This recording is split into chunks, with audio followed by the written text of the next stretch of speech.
Beach FM, locals talking to locals. Beach FM, great to welcome back to the program Ralph McAlister. Great to greet you once again, Ralph. What have you been up to?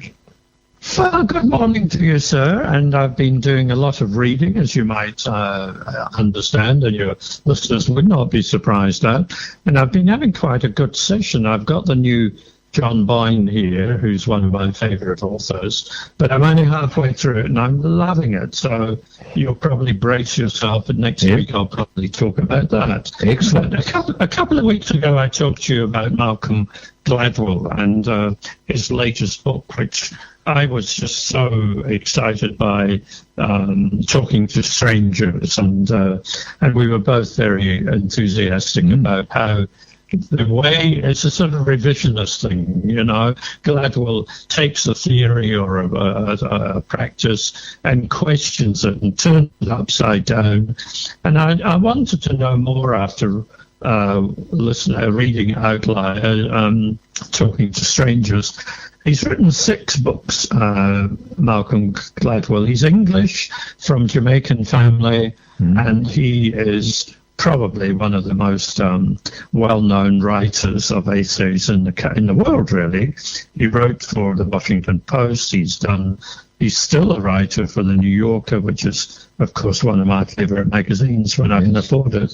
And also, he writes these books, and since The Tipping Point, and I think the next one was David and Goliath, or one of them. He's a bestseller. But what I love about his work, as I said last time, John, is that he turns your head upside down. You know, you say, oh, well, he's a genius. This one's about success. Yes.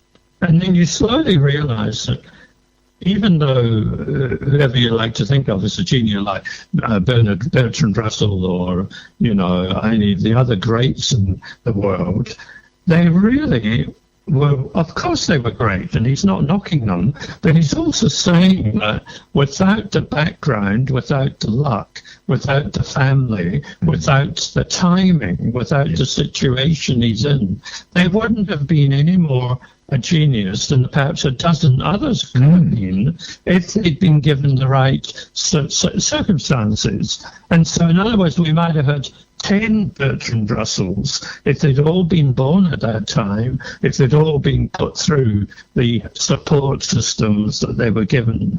And I find that really quite fascinating, that we shouldn't just say, oh, well, he's a genius and he was born that way.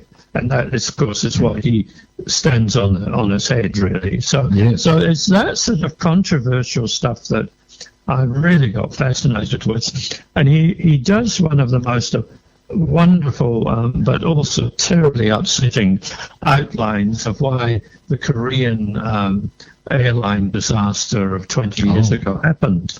Yes. And it's one of his main reasons, and he believes it, and I believe him, is that the crew were Colombian.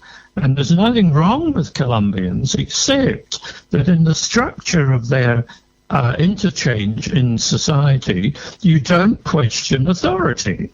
And so when the captain is in charge of this plane, and his second officer or his first officer wants to question, they don't. They think they can only phrase it in a way that doesn't offend the captain, who's the major boss. And you can't combine that sort of reticence about honesty with the fact that the beacons weren't working, with the fact the captain was very tired, with the fact about another 3 or 4 different things that were mitigating against them, like the weather. And you get this total explanation of why the plane crashed. And the black box gave all the details about what the people said, and you could just hear them saying, they wanted to say, Captain, you're making a mistake, but they couldn't because of their cultural background. Right. And it was after the Koreans realized that 5 or 6 years later,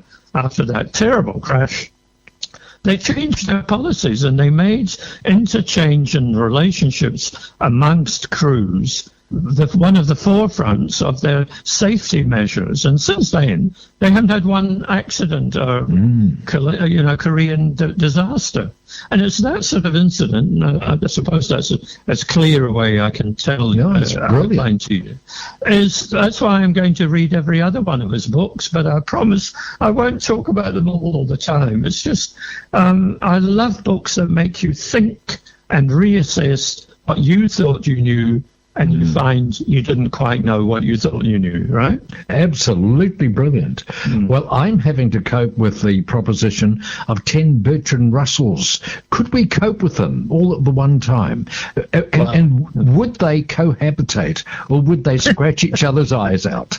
I think, being what they were, I suspect they wouldn't scratch each other one another's eyes out. But I think they'd probably welcome the company that made them outsiders. I'd hope so. Or outliers, as it's called in his third book. They were all outliers. They were all out of the norm. And they would, I'm sure, have welcomed more people, but they never got the chance because they were put on a pedestal and so on. Anyway, that's my book for the day. Oh, brilliant. I loved it, and I will come back next week with John Boyne and something that's perhaps not quite so heavy. Oh, well, that was wonderful. I just loved it. Ralph, it's been, once again, a great treasure and lovely to talk to you once again. Thank you so much for your company this morning, sir. Well, it's nice to be enthusiastic, isn't it? 106.3 Beach FM.